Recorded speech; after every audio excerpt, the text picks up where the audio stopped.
उपराष्ट्रपति भी पोस्ट अभी खाली नहीं है, धनखड़ साहब का ज्यादा दिन बने हुए हुआ नहीं है, राष्ट्रपति का पोस्ट भी भरा हुआ है। तो इनको भाजपा वाले देंगे क्या नीतीश कुमार जी को? मुख्यमंत्री तो पूरा तैयारी में है कि हम 2025 में अपने दम पे हमने भाजपा ने मुख्यमंत्री बनाना है, और हम कोई भी अब क्षेत्रीय दल के और नीतीश कुमार जी को हम ढोने के लिए तैयार नहीं है। इस समय सबसे बेस्ट रोजगार मंदिर की दुकान खोलना है, आपको बता दें। आप कुछ नहीं, अपने दरवाजे पर ही एक मंदिर बना करके और सवेरे शाम उसमें तिलक लगाइए, देखिए दिन भर में चढ़ावा चढ़ने लगता है कि नहीं उससे। इतना धर्म भीरू लोगों को बना दिया गया है। इस समय सबसे बढ़िया व्यवसाय, नौकरी, मंदिर। मुझे जहां तक लगता है कि 80 की 80 इसलिए लड़ेंगी कि क्या कहा जाता है, मुलायम सिंह जी की पार्टी और कांग्रेस पार्टी का कितना नुकसान हो जाए और भाजपा को कितना लाभ मिले, क्योंकि मैं समझता हूं कि वोटों का बंटवारा होगा तो इसका लाभ इस समय भाजपा को मिलेगा। अब मायावती की राजनीति केवल वोट कटवा की ही राजनीति नहीं है, मायावती की राजनीति पैसा वसूल राजनीति भी है। कि टिकट देने का मतलब है कि आओ हमको दो। और दूसरी बात, अभी तक जो भी मायावती को सफलता मिली है बिहार में, 2 सीट 4 सीट जब मिली हो, 13% जो मिला हो, वो मायावती का वोट नहीं है। मायावती के साथ जिस जाति का कैंडिडेट खड़ा होता है उसका कितना इन्फ्लुएंस है, उसका वोट आ जाता है। क्या जो बिहार के जो इंपॉर्टेंट जो दलित 16% है, उसमें से जो एक सेगमेंट जो है, जो रविदास कम्युनिटी है, जो मायावती कम्युनिटी है, क्या उसका वोट इंडिया गठबंधन से रोकने के लिए बसपा वहां चुनाव लड़ रही है? और इसका अगर इंडिया गठबंधन से वो वोट टूटेगा तो लाभ किसको मिलेगा? और स्वाभाविक है कि लाभ भारतीय जनता पार्टी को मिलेगा। तो अब सवाल उठता है कि क्या भारतीय जनता पार्टी के इशारे पे बसपा ने वहां 40 की 40 सीटों पर लड़ने की कवायद करी है, या इंडिया गठबंधन में कोई प्रेशर बना रही है? बहन जी, अपनी स्ट्रेंथ जानने के लिए या राजनीतिक पर्यवेक्षकों को जनाने के लिए क्यों नहीं जो है वो क्या कहते हैं, पटना के गांधी मैदान से लेकर के बक्सर के जो है किला मैदान से लेकर के और दरभंगा के मैदान में अपनी एक रैली करके दिखाती कि उनके साथ वास्तव में कितने लोग हैं। बिहार में बसपा चुनाव लड़ेगी, किसका नफा करेगी, किसका नुकसान करेगी, यही इनफैक्ट सबसे इंपॉर्टेंट मसला है सोचने का। क्योंकि मैं रिकॉर्ड देख रहा था कि बिहार विधानसभा चुनाव 2000 में बसपा 5 विधानसभा की सीटें जीती थी, 2005 में 3 या 4 विधानसभा की सीटें बसपा ने जीती थी, जहां तक मेरी जानकारी है। 2005 में 4 सीटें जीती थी। उसके बाद बसपा मतलब कि 0-0-0, 2010 में भी 0, 15 में भी 0, 20 में भी 0, और लोकसभा का सांसद मेरे हिसाब से बसपा का कोई बिहार से आज तक नहीं पाया।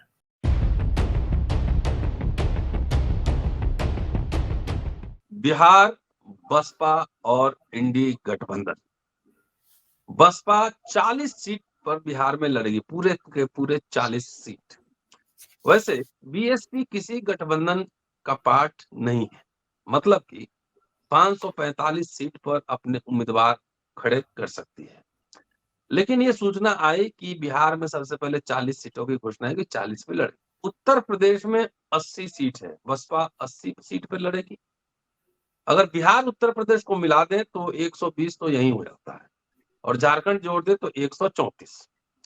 और यहां से अगर आधा सीट भी कोई जीत ले तो सरकार बनाने में बड़ी दावेदार हो सकती है। क्या है बसपा की इस घोषणा के मायने, इसी पे चर्चा करने जा रहा हूं। दोस्तों, रतनलाल बोल रहा हूं और आप देख रहे हैं अम्बेडकरनामा। दो खास मेहमान हैं लगातार आप अम्बेडकरनामा पर सुन रहे हैं, जेपी सिंह साहब हैं और संजीव पांडे साहब। संजीव पांडे साहब अभी अभी बिहार से होकर आए हैं, और जेपी सिंह साहब भी अभी बिहार से घूमकर बक्सर से आए हैं, और गया से संजीव जी आए हैं। बिहार की सियासत में क्या है हलचल? क्या नीतीश कुमार के साथ सब ठीक ठाक है? जेडीयू के साथ सब ठीक ठाक है? 3 तारीख को एक रैली भी होनी, और रैली के भी क्या मायने हैं, तमाम पहलुओं को समझने की कोशिश करते हैं। स्वागत है सर। ताजा ताजा संजीव जी आए हैं बिहार से। जी जी जी संजीव जी। देखिए, बिहार में बहुजन समाज पार्टी की सबसे बड़ी घोषणा जो है ये कि जेपी सिंह जी के जो डिस्ट्रिक्ट बक्सर है, वहीं से पहला कैंडिडेट घोषित कर दिया है बसपा ने। कोई अच्छा, अनिल कौन है? कुमार जी है, अनिल कुमार जी कोई है, उनकी घोषणा हुई है और उसके साथ ही बसपा ने कहा है कि हम 40 की 40 सीटों पर लड़ेंगे। अब 40 की 40 सीटों पे बसपा अगर लड़ेगी तो निश्चित रूप से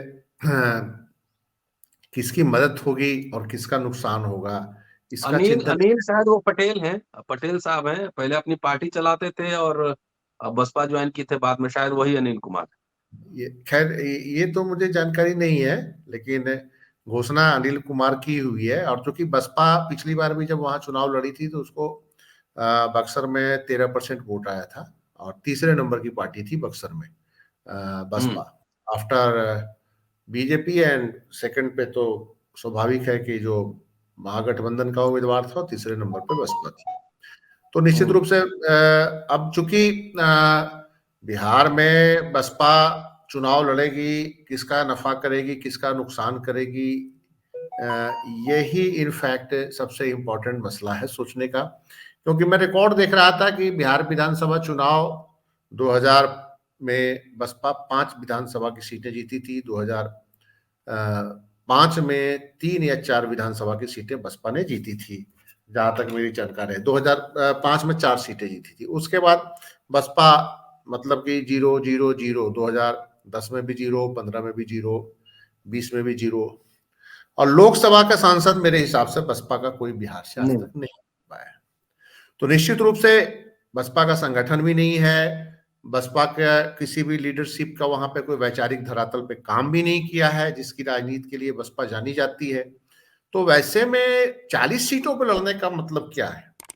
क्या जो बिहार के जो इंपॉर्टेंट जो दलित 16% है, उसमें से जो एक सेगमेंट जो है, जो रविदास कम्युनिटी है, जो मायावती कम्युनिटी है, क्या उसका वोट इंडिया गठबंधन से रोकने के लिए बसपा वहां चुनाव लड़ रही है? और इसका अगर इंडिया गठबंधन से वो वोट टूटेगा तो लाभ किसको मिलेगा? और स्वाभाविक है कि लाभ भारतीय जनता पार्टी को मिलेगा। तो अब सवाल उठता है कि क्या भारतीय जनता पार्टी के इशारे पे बसपा ने वहां 40 की 40 सीटों पर लड़ने की कवायद करी है, या इंडिया गठबंधन में कोई प्रेशर बना रही है कि हमारे साथ भी कोई नेगोशिएशन कीजिए, यूपी में भी कीजिए चाहे बिहार में भी कीजिए। तो वोट तो बसपा का वहां अगर देखा जाए तो कुछ चुनावों में अगर देखें तो 2%, 2.5%, एक बार तो 4% तक गया है बसपा का वोट। तो निश्चित रूप से ये वोट इंपॉर्टेंट वोट है, लेकिन वो वोट कटवा वाला काम आप कर रहे हैं। तो ये इसके कारण जो है ये अब विचारार्थ हो गया है कि बहन जी वहां पे 40 सीटों पे क्यों चुनाव लड़ा रही है, और डिस्टेंस बनाई हुई इक्वल बीजेपी से, और इक्वल डिस्टेंस उन्होंने इंडिया गठबंधन से ही बना रखा है। ये इंपॉर्टेंट सवाल है। जेपी सर, चुनाव लड़ने का जी लोकशाही में सबको अधिकार है, दल बनाने का भी अधिकार है। अगर बिहार में वो 40 सीटें लड़वा रही हैं तो कुछ कैलकुलेशन होगा, 5 जीतेंगे, 6 जीतेंगे, 8 जीतेंगे, और किस सेगमेंट में जीतेंगे, कैसे जीतेंगे, क्या दिख रहा है सर? अभी तुरंत अभी बिहार से लौटे हैं, बक्सर से। देखिए, बिहार से लौटने या न लौटने की बात नहीं है। जी अब जो दलित वोट है, जो 16%, 17% अभी संजीव भाई ने बताया, तो 5.31% तो वहां जो है पासवान वोट है। 5.25 मोटा मोटी आपका रविदास वोट है। थोड़ा सा ही अंतर है। इसके बाद जो है अति पिछड़े दलित हैं, जिसका वो मांझी रिप्रेजेंट करते हैं, पासवान को चिराग पासवान और पशुपत कुमार पारस रिप्रेजेंट करते हैं। छुटपुट नेता इधर उधर हो सकते हैं, लेकिन मुख्य रूप से तो इन्हीं के पास है। और बहन जी अपनी स्ट्रेंथ जानने के लिए या राजनीतिक पर्यवेक्षकों को जनाने के लिए क्यों नहीं जो है वो क्या कहते हैं, पटना के गांधी मैदान से लेकर के बक्सर के जो है किला मैदान से लेकर के और दरभंगा के मैदान में अपनी एक रैली करके दिखाती कि उनके साथ वास्तव में कितने लोग हैं। अब मायावती की राजनीति केवल वोट कटवा की ही राजनीति नहीं है, मायावती की राजनीति पैसा वसूल राजनीति भी है। कि टिकट देने का मतलब है कि आओ हमको दो। और दूसरी बात, अभी तक जो भी मायावती को सफलता मिली है बिहार में, 2 सीट 4 सीट जब मिली हो, 13% जो मिला हो, वो मायावती का वोट नहीं है। मायावती के साथ जिस जाति का कैंडिडेट खड़ा होता है उसका कितना इन्फ्लुएंस है, उसका वोट आ जाता है। फिर कुछ जो है संतुष्ट तत्व तो होते हैं, तो कोई नहीं मिलता तो किन्नर को भी वोट दे देते हैं। कि चलो अब की बार किन्नर को ही हम वोट दे देंगे। उनको अच्छी तरह से मालूम है कि किन्नर जो है वो क्या कहते हैं जीत करके कुछ डिलीवर नहीं कर सकता, या जीतना भी मुश्किल है, लेकिन हम किन्नर को वोट दे देंगे। और आज की डेट में जो नोटा है उसको भी मैं किन्नर ही मानता हूँ, कि नोटा में जो वोट जाता है वो भी जो है वो ताली ठोक के कि वो जो है हम किसी को वोट नहीं देंगे, हमारा वोट या तो सबको है नहीं तो किसी को नहीं है। तो बहन जी 40 सीट पर खड़ी हो रही, तो कुल मिला के असदुद्दीन ओवैसी की तरह ये वोट कटवा की राजनीति कि अब कितना काटते हैं, कुछ अपना वोट उनका जाए, मतलब अपनी कम्युनिटी का उनको कुछ वोट मिलेगा, और जो कुछ जीत जीत जो खड़ा हो रहा है चुनाव में, जिसको दूसरे दल से टिकट मिलने की संभावना नहीं है, तो उसके लिए भी एक विंडो खोल के रखा जाता है कि जो है आओ हमारे यहाँ से तुम लड़ लो, तो लड़ लो हमारे यहाँ से, तो उसमें जो है कुछ बहन जी को भी पूजावा हो जाता है, कुछ और लोगों को भी हो जाता है। उत्तर प्रदेश बिहार से लेके कई जगह बहन जी हमेशा जो है वो टांग अड़ाती हैं, लेकिन उत्तर प्रदेश छोड़ के बाकी जगहों पर, या राजस्थान में भी, राजस्थान में सारे के सारे कांग्रेस से मिल गए थे पिछली बार जो है जो जीते। तो कहने का मतलब है कि वो वोटों की सौदागर हैं और वोटों का सौदा करती हैं, तो ये भी वोटों का जो है सौदे का ही टोटल मामला है। बाकी जीतना हारना नहीं, किसी का आंकड़ा बिगड़े तो बिगड़े, अपनी इंपॉर्टेंस दिखाना है कि हमारी इंपॉर्टेंस है, और साथ में वोट का सौदा सौदा तो है ही। जी उत्तर प्रदेश में सर क्या सीन है सर? उत्तर प्रदेश इस सीन में भी सब सिकुड़ा हुआ है मामला। 10 एमपी में तो अभी तक 4-5 एमपी सब इधर उधर चले गए हैं, 4-5 एमपीओ के और इधर उधर जाने की आशंका, संभावना, जो भी समझिए आप। और अभी तक तो उत्तर प्रदेश में उन्होंने कहा भी नहीं कि हम कितनी सीट पर लड़ेंगे। देखिए मायावती की पूरी संभावना दिसंबर में, 10 जनवरी 2024 से पहले दिसंबर तक पूरी संभावना बनी हुई थी कि वो इंडिया गठबंधन में शामिल हो, लेकिन 10 जनवरी के आसपास जो उनके समय में रहे इंजीनियर इन चीफ के यहाँ जो है छापा पड़ा बहुत दिनों बाद, वो कहीं ना कहीं जो है सरकार ने मायावती को संदेश दिया कि अगर आप इंडिया गठबंधन में जाओगी तो तैयार रहना आने के लिए। मायावती ने तत्काल सन्नाटा खींच लिया और कहा कि हम 14 जनवरी को अपने जन्मदिन पे बताएंगे कि हम किसके साथ जाएंगे कि या नहीं जाएंगे, और 10 तारीख को सलामी मिल गई। 14 तारीख को उन्होंने घोषणा कर दिया कि हम किसी के साथ नहीं जाएंगे, हम इंडिपेंडेंट जो है लड़ेंगे, सब जगह से लड़ें, कम जगह से लड़ें। लेकिन कुल मिला के वो विपक्ष का अगर वोट काटेंगे तो वोट कटवाई हुई ना कहीं से प्रकारांतर से, तो फिर वो जो है भाजपा का ही समर्थन करती हुई नजर आ रही है। और सवाल इस बात का है कि उन्होंने तो इस तरह का जो है सब कर दिया है मामला कि वो हमेशा उनकी नकेल जो है क्या कहते हैं ईडी और उनके हाथ में रहेगी, चाहे सरकार केंद्र में किसी की भी बन जाए। वो जब चाहेगा ईडी और जो है सीबीआई से उनकी नकेल को जो है खिंचवा देगा, तो गले में सांस अवरुद्ध हो जाएगा। संजीव जी, ये पोस्ट इलेक्शन अलायंस भी तो होता है, हो सकता है, उसकी भी संभावना होती है। तो अगर बिहार में 40 जीत लड़ेंगे तो उत्तर प्रदेश में अगर 80 से कम लड़ेंगे तो मैसेज ठीक नहीं जाएगा ना। उत्तर प्रदेश ही स्ट्रांग होल्ड है। देखिए उत्तर प्रदेश में भी 80 के 80 में लड़ेंगी, और मुझे जहां तक लगता है कि 80 के 80 इसलिए लड़ेंगी कि क्या कहा जाता है, मुलायम सिंह जी की पार्टी और कांग्रेस पार्टी का कितना नुकसान हो जाए और भाजपा को कितना लाभ मिले। क्योंकि मैं समझता हूं कि वोटों का बंटवारा होगा तो इसका लाभ इस समय भाजपा को मिलेगा। किसी जमाने में भाजपा का नुकसान होता था, जब भाजपा फुल गठबंधन की पॉलिटिक्स करती थी तो उसमें भाजपा का नुकसान होता था। आज की डेट में भाजपा एक बहुत पावरफुल पार्टी बन गई है, हर तरह से पावर में है एक। तो मुझे लगता है कि यहाँ पे वोटों का जब बंटवारा होगा तो उसका लाभ भाजपा को मिलेगा। और भाजपा उसी गुणागणित से लड़ रही है अपने इलेक्शन को हर जगह।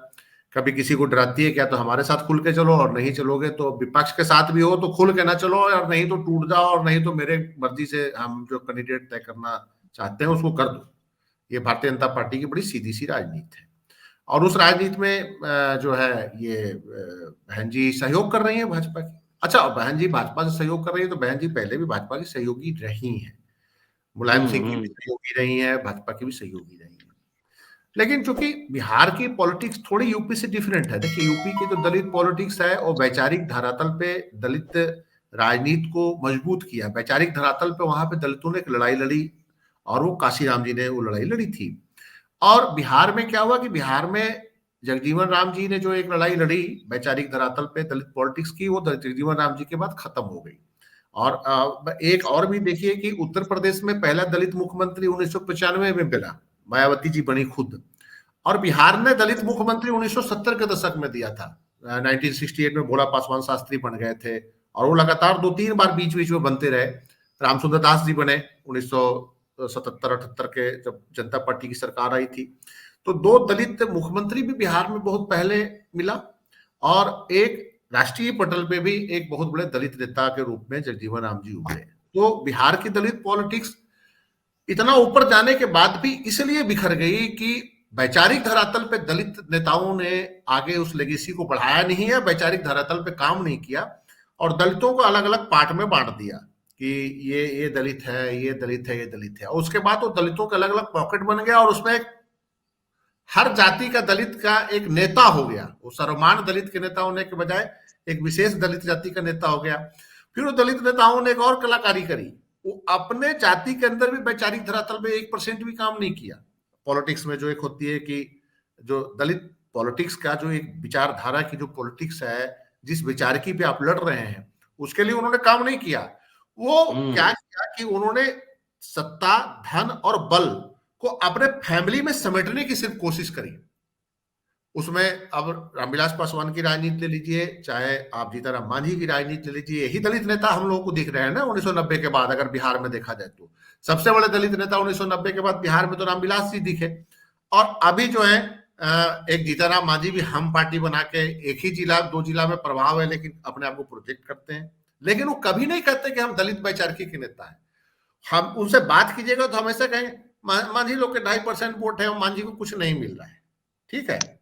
और रामविलास जी का बेटा भी यही बात करेगा, और दलित पक्ष की पॉलिटिक्स की वो भी बात नहीं करता। वो कहता है जी पासवान, वैचारिक रूप से तो वो कहता है कि वैचारिक रूप से तो कहता है कि बिहारी फर्स्ट, बिहार फर्स्ट, लेकिन वो जब जनता के बीच जब वो घूमते हैं, जनता के बीच जब वो घूमते हैं तो वो सिर्फ वो बात करते हैं अपनी पासवान बिरादरी की। तो ये जो दलित पॉलिटिक्स का जो एक इरोजन हुआ बिहार में वैचारिक लेवल पे, तो मायावती जी ने तो वहां कभी काम ही नहीं किया। बसपा का ऑर्गेनाइजेशनल सेटअप तो बिहार में है ही नहीं, और ना काशीराम जी का जो एक वैसारकी था उस पर बसपा ने कभी वहां काम किया। लेकिन 40 सीट पे पहुंच गए सिर्फ इसलिए कि उनके समुदाय के एक वोट बैंक जो है वो एंटी बीजेपी है माइंड से। उसको कैसे भी इंडिया गठबंधन में जाने से रोकना है। फैक्ट तो सीधा सीधा एक लाइन का है, बहुत ज्यादा गुना गणित नहीं है, कि ये वोटर जो है मायावती बहन जी की जो बिरादरी बिहार में है वो बीजेपी के साथ नहीं है उस पॉलिटिक्स में। पासवान लोग थोड़ा बीजेपी के साथ भी है, मांझी भी बीजेपी के साथ है। उस सेगमेंट में बीजेपी ने अपना एक बेस बढ़ाया है, और जो इन जातियों के नेता हैं वो भी बीजेपी के साथ सिमट गए हैं, एनडीए गठबंधन में आ गए हैं। तो ये जाति का जो है, ये जाति के वोट को इंडिया गठबंधन में जाने से रोका कैसे जाए, इस पूरे प्लान पे मायावती जी काम कर रही हैं। और उस प्लान पे अब वो आगे कितना कामयाब होंगी, अगर 40 सीटों पर लड़ जाएंगे, बॉर्डर डिस्ट्रिक्ट्स में अगर उनका कुछ प्रभाव बढ़ा, कहीं 50,000 वोट काट लिया, कहीं 30,000 वोट काट लिया, कहीं कुछ वोट काट दिया, तो उसका नुकसान किसको होगा सारों को पता है। तो ये पूरा गेम जो है मुझे यही नजर आ रहा है बिहार की उस पे दलित पॉलिटिक्स पे। जेपी सर, बाबा साहब के राजनीतिक केंद्र बिंदु में अस्पृश्य जमात, शेड्यूल कास्ट जमात था केंद्र बिंदु में, कह रहा हूं। वहां से ये यात्रा चली तो फिर बहुजन हो गया, बहुजन के बाद सर्वजन हो गया। लेकिन जो बहुजन में जो वोट था उस सर्वजन होने में वोट प्रतिशत गिरता जा रहा है। उसके बावजूद ये कॉन्फिडेंस का आना कि हम यहाँ इतना लड़ेंगे, कोई रैली भी नहीं है, कोई आंदोलन भी नहीं है, कोई मैनिफेस्टो भी नहीं है, कोई एजेंडा भी नहीं है। तो मूलतः जो संजीव जी कह रहे हैं, रविदास समुदाय जो कि बसपा का वोटर माना जाता है ट्रेडिशनल, वो बीजेपी के खिलाफ है बिहार में। ये हम भी जानते हैं, आप भी जानते हैं, सब जानते हैं। तो क्या जहां डायरेक्ट मैनेज नहीं हो रहा है जो समुदाय, उसको इनडायरेक्ट मैनेज कर लिया जाएगा, ये है मामला? देखिए 2003 के पहले आपका बीएसपी किसी से समझौता नहीं होता था, अकेले चुनाव उत्तर प्रदेश में लड़ती, और संभवतः 2003 के पहले वाला जो विधानसभा का चुनाव हुआ था, साल में गड़बड़ी हो सकती है मेरे बताने में, लेकिन ये हकीकत है कि मायावती अकेले लड़ी थी उत्तर प्रदेश में, और उन्होंने जनरल सीटों से भी दलित उम्मीदवार खड़े किए। जिसके बाद मुलायम सिंह से उनका समझौता हुआ था, और मुलायम सिंह से समझौते के बाद जो है क्या कहते हैं, जो बीएसपी का पहली बार 50-52 सीटें मिली थी, उसमें आपका क्या कहते हैं सपा के सहयोग से चुनाव में लड़ना जो है बहुत महत्वपूर्ण रहा, और एक प्रकार से सपा का कंधा बसपा के लिए लॉन्चिंग पैड बन गया। अपने अकेले लड़ने का बूता बसपा में वोट काटने तक तो रहा, लेकिन जीतने तक नहीं रहा, क्योंकि जब मुलायम सिंह के साथ वो लड़ी तो न केवल उनको यादव वोटों का सपोर्ट मिला, बल्कि अकलियत का वोट भी सपोर्ट मिला, और जो ये मुलायम सिंह ने उनके साथ मिलकर लड़ा था, तो काफी अकलियत का वोट जो है मुलायम सिंह से जो है बसपा में ट्रांसफर हो। लेकिन जब मायावती उत्तर प्रदेश में एब्सोल्यूट मेजॉरिटी पर मुख्यमंत्री बनी थी, तब वो सर्व समाज का नारा लेके चल रही थी, और उस समय सर्व समाज में जो है वो सतीश चंद्र मिश्रा उनके मुख्य सलाहकार हो गए थे, पार्टी के जनरल महासचिव हो गए थे, लखनऊ से लेके दिल्ली तक जो है सब राजनीति को संयोजित करते थे। लेकिन यहाँ राजनीति में है कि जीतते रहेंगे आप तो सब सपोर्ट में हैं, और जब आपकी पार्टी हारने लगेगी तो लोग भागने लगेंगे। जैसा कांग्रेस में भी है कि 10 साल से सरकार में नहीं है, तो तमाम लोग जो उम्मीद कर रहे थे कि हम जो है यहाँ से राज्यसभा चले जाएंगे, वहां से राज्यसभा चले जाएंगे, जहां तक चाहेंगे खड़े हो जाएंगे, कांग्रेस के नाम पर, गांधी परिवार के नाम पर हमको वोट मिल जाएगा, तो आज वो निराश होकर भाग रहे हैं। ये स्थिति बसपा के साथ हो गई। मुझे लगता है कि जो उत्तर प्रदेश में उन्होंने सारी 404 सीटों पर अपने कैंडिडेट उतारे थे एक इलेक्शन में, और जनरल सीटों से भी दलितों को जो है वो क्या कहते हैं वोट में उतारा था, वही प्रयोग मायावती इस बार जो है मध्य बिहार में करने जा रही है, ताकि अलग अलग जातियों के, अलग अलग दलित जातियों के, अलग अलग पिछड़ों के, अलग अलग अति पिछड़ों के लोगों को टिकट दें, और टिकट देने के बाद उनकी जाति प्लस अपना वोट मिला के अपने को एक शक्ति के रूप में स्थापित करें, ताकि अगले चुनाव में वोट कटने के डर से कोई भी एक शक्तिशाली पार्टी जिससे उनका मन मिजाज मिले उनसे समझौता करे, तो उनके का पैर जम जाए। उनके लिए बसपा को सत्ता में लाने से ज्यादा महत्वपूर्ण है बसपा को जीतने लायक, वोट काटने लायक बना के रखना, ताकि टिकट में खजाना भरता। संजीव जी, जी तारीख को इंडिया अलायंस की रैली है गांधी मैदान में, जी क्या उम्मीद कर रहे हैं, क्या घोषणा होगी? नीतीश जी फिर एक आध बार दाएं बाएं कर सकते हैं क्या? देखिए, नीतीश जी की चिंता जो है अपने विधायकों के अब सता रही है, क्योंकि भाजपा जिस ढंग से कार्रवाई डाल रही है पिछले सत्ता में आने के बाद, जैसे 3 विधायक तोड़े, 2 कांग्रेस का और 1 आरजेडी के विधायक अभी उन्होंने तोड़ दिया, कहते 10-12 कांग्रेस के विधायक और तोड़ने की तैयारी हो रही है। तो अब नीतीश जी को चिंता हो रही है कि भाजपा एक कार्रवाई क्यों कर रही है। भाजपा तो इसीलिए कार्रवाई कर रही है ना कि भाजपा अपने विधायकों की संख्या 100 तक पहुंचा दे, और 100 तक पहुंचाने के बाद नीतीश जी को बोलेगी कि अब आप सत्ता छोड़िए, आप तो पहले ही कह रहे थे कि हम संन्यास ले लेंगे और तेजस्वी को सीएम बना देंगे, तो इधर संन्यास ले लीजिए, और देखिए 100 विधायक इधर हैं। नीतीश कुमार चाहते हैं कि साथ ही साथ विधानसभा भी हो जाए, ताकि उनका प्रेशर बना रहे लोकसभा के कारण, और लोकसभा के कारण प्रेशर जब बना रहेगा तो हमको विधानसभा में सम्मानित सीटें भाजपा दे देगी। जैसे बाकी राज्यों में कुछ जगह गठबंधन की जब बातचीत चल रही है, तो ये कह रहे हैं भाजपा वाले कि ठीक है, हम आपको विधानसभा में ज्यादा सीटें दे देंगे, आप लोकसभा में मेरे लिए ज्यादा सीटें छोड़ दीजिए। अब कल से एक खबर आ रही है कि नीतीश कुमार कह रहे हैं कि हम 16 से एक भी सीट कम नहीं लड़ेंगे, हम जितना पे जीते थे लड़ेंगे। बीच में हल्ला हो गया था कि नहीं, वो 10 सीट पे मान गए हैं, 12 सीट पे मान गए हैं, तो वो अब कल फिर आ गया कि हम तो 16 पे ही लड़ेंगे। तो नीतीश कुमार को एक भय है कि अगर ये हमारे 10-20 विधायकों में सेंध जिस दिन लग गया तो हम तो कहीं के नहीं रहेंगे, हम तो एकदम टोटली राजनीति में वही हो जाएगा, शिवसेना वाले उद्धव ठाकरे साहब की तरह काम कांड हो जाएगा। फिर तो बीजेपी वाले अपना सीएम बनवा लेंगे, फिर क्या करेंगे नीतीश कुमार।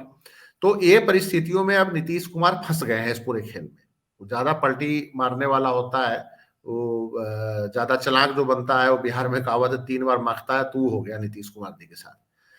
तो ये जो है ये अब देखिए बीजेपी ग्राउंड वर्क अलग तरीके से कर रही है और पूरी मेहनत कर रही है। जैसे 3 विधायक तोड़े तो उन्होंने पूरा जातीय गुणा गणित देखा, उसमें से एक जो विधायक है दलित जाति के, अनुसूचित जनजाति के हैं, चेनारी से हैं, वो रविदास जाति के हैं, और जो वहां तक मुझे किसी ने बताया कि वो एक बहुत गंभीर रूप से भाजपा सोच रही है कि इनको सासाराम लोकसभा क्षेत्र से उतारा जाए, क्योंकि मीरा कुमार को टक्कर देने के लिए यहाँ पे पासवान बिरादरी से नहीं, इस बार रविदास बिरादरी से उतारा जाए।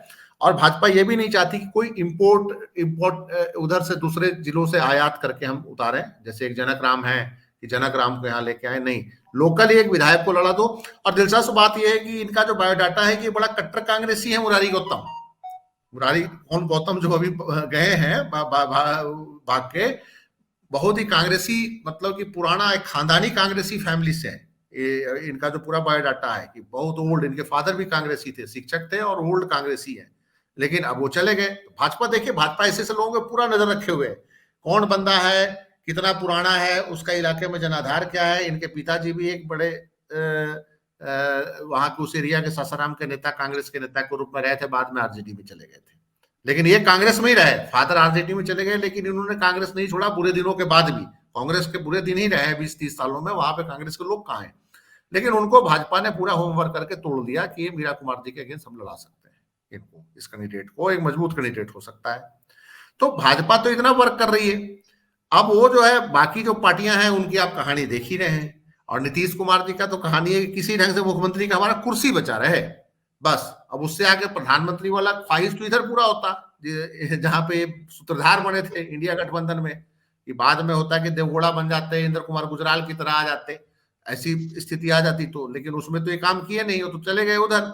अब उधर चले गए तो वहां तो मुख्यमंत्री ही मिलना है, या तो रिटायर कर देंगे, वो कहेंगे कि ठीक है आप दिल्ली आ जाइए, दिल्ली में या कहीं गवर्नर बना देते हैं किसी राज्य का। उपराष्ट्रपति भी पोस्ट अभी खाली नहीं है, धनखड़ साहब का ज्यादा दिन बने हुए हुआ नहीं है, राष्ट्रपति का पोस्ट भी भरा हुआ है। तो इनको भाजपा वाले देंगे क्या नीतीश कुमार जी को? मुख्यमंत्री तो पूरा तैयारी में है कि हम 2025 में अपने दम पे हमने भाजपा ने मुख्यमंत्री बनाना है, और हम कोई भी अब क्षेत्रीय दल के और नीतीश कुमार जी को हम ढोने के लिए तैयार नहीं है। और ये सब जो छोटे छोटे ऑपरेशन हो रहे हैं कि 40 सीट पे बहन जी लड़ेंगी, वो लड़ेंगी, तो सब बीजेपी हर फ्रंट पे अपने अपने तरीके से काम कर रही है, जिसको मतलब कि समझना बहुत जरूरी है कि बीजेपी मतलब कितने फ्रंट पे कौन कौन से सिस्टम से काम कर रही है कि किसी ढंग से सत्ता मिल जाए। और इसी से पता चलता है कि 370 का नारा भी बहुत बड़ा फर्जी नारा है कि आपकी बार वो भी महाफर्जीवाड़ा का नारा है। और देखिए नैरेटिव देखिए बीजेपी के, देखिए मतलब कि हम लोग ये भी नहीं सोचते कि मोदी मैजिक और मोदी की गारंटी और 370 को ऐसे प्रोजेक्ट किया जा रहा है कि मतलब कि भारत के लोकतांत्रिक इतिहास में ऐसा हुआ ही नहीं। अरे 400 सीट से ज्यादा तो राजीव गांधी लेके गए थे इस देश के अंदर। फर्स्ट इलेक्शन बाय जो इलेक्शन हुआ लोकसभा में, कांग्रेस को कितनी सीटें मिली थी? सेकेंड इलेक्शन हुआ, कांग्रेस को कितनी सीटें मिले? अगर उन सीटों को जोड़ा जाए तो मोदी तो अभी 2 चुनाव में 302-3 पे क्रॉस किए होंगे। पहला चुनाव में जो 2014 में था 290, 95, 98 होगा, 300 क्रॉस कर गए थे 2019 में। तो अब उसको जिस ढंग से कर रहे हैं प्रोजेक्ट, एक साइकोलॉजिकल वार, मतलब कि एडिटोरियल्स लिखे जा रहे हैं 370 पार। आज भास्कर ने एक एडिटोरियल लिख दिया है कि मोदी जी के साइकोलॉजिकल वारफेयर तो मोदी जी जीत गए हैं। मेन एडिटोरियल है दैनिक भास्कर का, साइकोलॉजिकल वारफेयर मोदी जी जीत गए हैं 370 पार का नारा देख। और आप ये देखिए कि इस चीज की चर्चा नहीं कर रहे हैं कि 407 राजीव गांधी भी पार कर गए थे, और कांग्रेस लगातार पहले के 4 चुनावों में देखिए तो इंदिरा गांधी भी पार करी है, आराम से पार करी है, बहुत प्रचंड बहुमत के साथ इंदिरा गांधी भी आती रही है। तो उसकी चर्चा ही नहीं हो रही है, मीडिया से गायब है उस चर्चा। तो मेरा ये मानना है, हाँ जेपी सिंह जी बाकी बताएंगे कि 400 पार की कितनी सच्चाई है। 400 पार जो होगा, चलिए फाइनल टिप्पणी जेपी सर की लेते हैं। सर, शाहजहां शेख ने बंगाल में अरेस्ट हो गया है, उसको पुलिस कस्टडी में कोर्ट ने भेज दिया है। इसका ढिंढोरा गोजी मीडिया पीट रही है कि एक दरिंदा पकड़ा गया, इतनी महिलाओं से बलात्कार हुआ, महिलाओं ने दिया जला के दिवाली मनाई।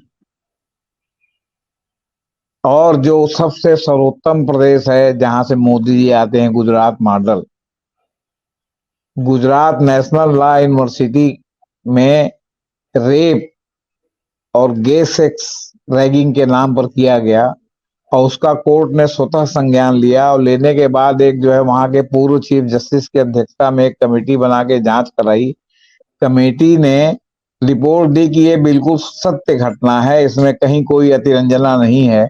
इस पर कल सुप्रीम वहां गुजरात हाई कोर्ट की चीफ जस्टिस की पीठ ने कहा कि ये बड़े शर्म से डूब मरने की बात है, और अगर लॉ स्टूडेंट को, और जबकि वहां के रजिस्ट्रार ने कहा था कि सब गलत बात है, ये सब झूठा आरोप है, उनको फटकार भी लगाई कि अगर लॉ स्टूडेंट को बोलने का मौका नहीं दिया गया तो फिर किसे बोलने का मौका आप दें। तो लेकिन गोदी मीडिया में आपको मेरी समझ से ये आपको ये दिखाई नहीं पड़ा होगा कि वहां के जो है नेशनल लॉ यूनिवर्सिटी में, गुजरात नेशनल लॉ यूनिवर्सिटी में ये जो कांड हुआ है, इसमें क्या कल हाई कोर्ट ने कहा है, क्या कल सुना। संदेश खाली का तो अब सुन रहे जो अपुष्ट है, अभी तक उसका जो है पुष्टि नहीं हुई है, और यहाँ एक चीफ जस्टिस की अध्यक्षता में जांच में पुष्टि हुई है। तो गोदी मीडिया और उसका वो है राजदीप सरदेसाई हो, यहाँ तक कि रामचंद्र गुहा भी इस समय बिरदावली गा रहे हैं जो है आपके प्रधानमंत्री की, और 370 ला रहे हैं और 400 से ऊपर जा रहे हैं। तो कहने का मतलब है कि जो नैरेटिव एक चलाया जा रहा है, उन्होंने दिन को रात कह दिया, तो भाई लोग सब ढोल मजीरा लेके रात है, रात है, रात है, रिमझिम सितारों का आंगन है और रिमझिम बरसता सावन है, गा रहे हैं। अब इसको आप क्या कर सकते हैं? इस जो है वो क्या कहते हैं चारण युग में आप कुछ भी जो है मतलब क्या कहते हैं, ये मीडिया का चारण काल चल रहा है, मतलब भयानक रूप से आप चल रहा है। तो इस मीडिया के चारण काल में एक सोशल मीडिया ने ही थोड़ा बहुत दम बांध रखा है, वरना तो सारे लोग फॉल इन लाइन है, कोई पैसे से, कोई प्रभाव से, कोई डर डर के मारे। राजीव सरदेसाई पर भी तो ईडी का छापा पड़ सकता है। उनकी बीवी सागरिका घोष जो है वो टीएमसी से जो है वो क्या कहते हैं राज्यसभा की सांसद बन गई, और वो मोदी की बिरदावली गा रहे हैं। ये वही राजदीप सरदेसाई हैं जो 2002 के दंगों में लाइव रिपोर्टिंग कर रहे थे कि पुलिस बैठी हुई है और दंगाई दंगा कर रहे हैं। उनका हृदय परिवर्तन कैसे हो गया राजदीप सरदेसाई का? आज तक में रहने के कारण हो गया, या मोदी के प्रभाव से हो गया, या हो सकता है कि हो के आपको भी राज्यसभा में दिया जाएगा, या जो है पद्म विभूषण का जो है पुरस्कार आपको भी जो है सम्मानित किया जाएगा। तो अब रामचंद्र गुहा बहुत बड़े इतिहासकार हैं, और वो जो है बिरदावली गा रहे हैं। इस तरह तमाम लोगों की फहरिस्त आप देखेंगे जो इस समय जो है क्या कहते हैं मोदी जी की बिरदावली गा रहे हैं, और 370 और 400 प्लस का ढिंढोरा पीट रहे हैं। ये तो उसी तरह है कि जैसे हमको पहले से मालूम है कि मशीन में हमारा इतना जो है वो सीट निकलेगी, हमने सब सेटिंग करा रखी है, जाओ साले चिल्लाओ जो मन करे करो, चाहे जितना कदाचार करें, मशीनवा तो फिट है ना। बाकी कुछ दिखाने के लिए भी हो रहा है कि लोग नाराज हो ना हो, ये हो वहां से ये हो जाए, कि वो दोनों संभावना पर साथ में बीजेपी काम कर रही है कि मशीन तो उसका सर्वोपरि है ही है।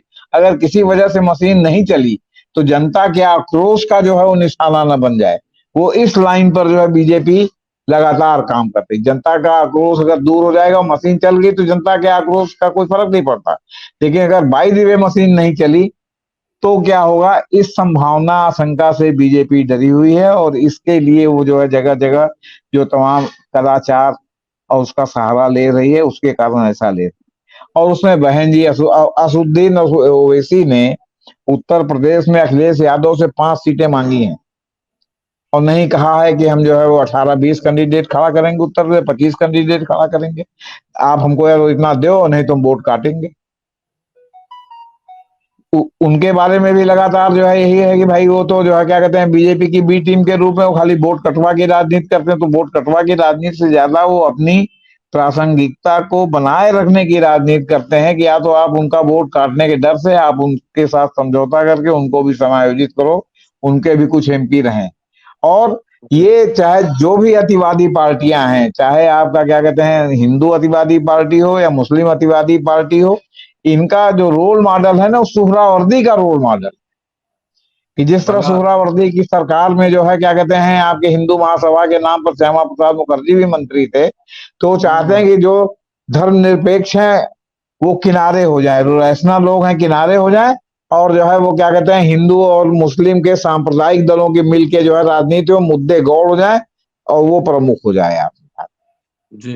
तो वो उस मॉडल पर ये काम कर रहे हैं लगातार, इसीलिए समाज में उतना विभाजन कर रहे हैं, इसीलिए समाज में उनका वो कर रहे हैं। आप देखिए इनके यहाँ जो 2 मुस्लिम चेहरे थे कहाँ हैं? नकवी का नाम सुनते हैं कभी आप? मुख्तार अब्बास नकवी का कहाँ है? शाहनवाज हुसैन कहाँ है? आज की डेट में सारे सीन से सब गायब हैं, आपसे बता रहे हैं। तो कहने का मतलब है कि आपके वही हैं मीटू वाले, जो बहुत बड़े पत्रकार जो इनके मंत्री हो गए, तो कहाँ हैं आज बीजेपी में? अकबर साहब, अकबर MJ साहब, अकबर। एमजे अकबर, हाँ, तो कहाँ हैं आप बताइए? ये इनका कुल मिला के घृणा की राजनीति से हिंदू मुस्लिम डिवाइड करो, फिर हिंदू मुस्लिम मिलके सरकार में, वो ज्यादा रहे तो उनको मुख्यमंत्री बना दो, हम ज्यादा रहे तो हमको बना दो, हमारी भी गोटी लाल तुम्हारी भी गोटी लाल। क्यों? मुझे हाजी मस्जिद में चढ़ावा ज्यादा आएगा तो मुल्ला जी को फायदा होगा, मंदिर में चढ़ावा ज्यादा आएगा तो पुजारी एंड कंपनी और जो तथाकथित सरकार है जो वसूली में लगी हुई है उसको फायदा होगा। आपको हमको क्या फायदा होगा? तुम मुझे हाजी और हाजी कहना। हाँ, नई नई नई दुकानें सब जो है वो क्या कहते हैं धर्म की खुली जा रही हैं। मैं तो आपको बता रहा हूँ कि मैं अभी बक्सर गया था, हमारे परिवार के सब लोग जुटे थे, उन्होंने कहा कि भाई बड़ा बेरोजगारी है, के कारण नौकरी नहीं मिली। हमने कहा तुम लोग इडियट हो, क्यों? तुम्हारे पास 10 बीघा 5 बीघा जमीन है? बोले है। हमने कहा भाई मंदिर की दुकान खोलो वहां, पता लगाओ कि उस इलाके में कौन सा मंदिर ज्यादा हिट है, मंदिर की दुकान खोल दो, 4 10 5 पीढ़ी के लिए जो है तर जाओगे, पगड़ा बांध के चंदा वसूलो, वहां मंदिर का चढ़ावा खाओ। और जो कहते हैं पंडित जी लोग की जो है क्या कहते हैं चढ़ावे पर केवल एकमात्र पुजारी का अधिकार है, तो पुजारी बन के खाओ। क्या जरूरत है जो है क्या कहते हैं मतलब जो है इधर उधर नौकरी ढूंढते हो, चाकरी कर रहे हो, लड़के तुम्हारे जो है बहुत बड़े स्वाभिमानी पैदा किए हो राजपूत हैं और जाकर के दरबानी कर रहे हैं। क्या फायदा है? मंदिर की दुकान खोलो। इस समय सबसे बेस्ट रोजगार मंदिर की दुकान खोलना है, आपको बता। आप कुछ नहीं, अपने दरवाजे पर ही एक मंदिर बना करके और सवेरे शाम उसमें तिलक लगाइए, देखिए दिन भर में चढ़ावा चढ़ने लगता है कि नहीं उससे। इतना धर्म भीरू लोगों को बना दिया गया है। इस समय सबसे बढ़िया व्यवसाय नौकरी मंदिर, और इसी तरह मस्जिद है। जी, आप दोनों का बहुत बहुत शुक्रिया। और ये था अम्बेडकर नामा विशेष कि मंदिर खोलिए, ज्यादा तनख्वाह से ज्यादा चढ़ावा आएगा। शुक्रिया, देखते रहिए अम्बेडकर नामा। शुक्रिया सर, थैंक यू।